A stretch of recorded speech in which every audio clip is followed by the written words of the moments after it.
few years. I'm Richard. This is my son Daniel, out the front. This is us here. He's grown up. In fact, I think I've probably gone backwards a little bit.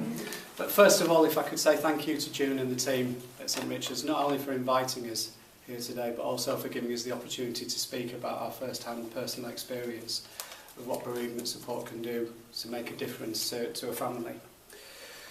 From the day Dan was born, he was always a cheeky chappy. He was always the life and soul of the party. I'm really going to embarrass him. Everybody adored Dan, and Dan adored everybody.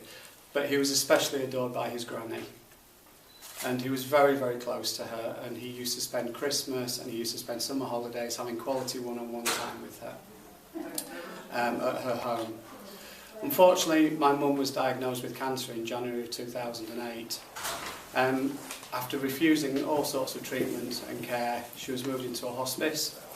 Even at the hospice, Daniel would take great pleasure in moving the electronic bed, complete with Granny in it, up and down, closing it, opening it and spinning it round.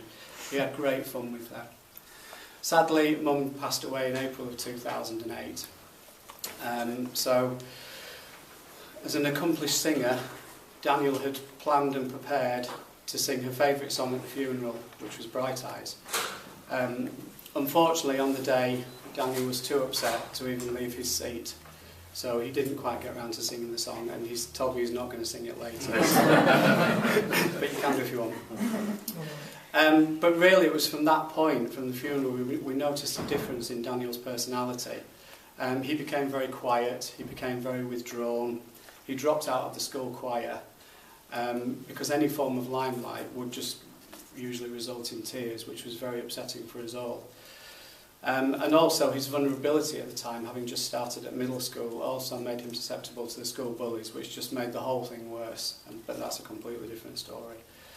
So whilst we did try and sort things out privately at home, we soon realised that we needed professional help. And it was at that point we contacted St Richard's. And our first meeting was with Anne Tompkins, one of the counsellors. And we didn't know what to expect.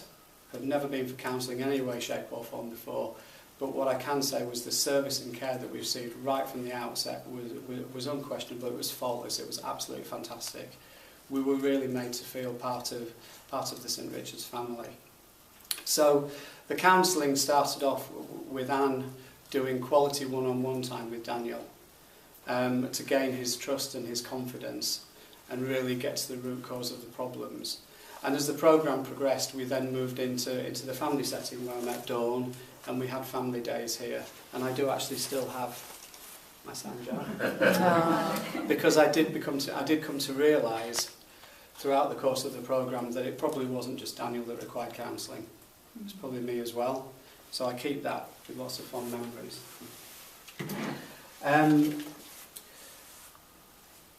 From my perspective, I've got the utmost respect for everybody that works at St Richard's.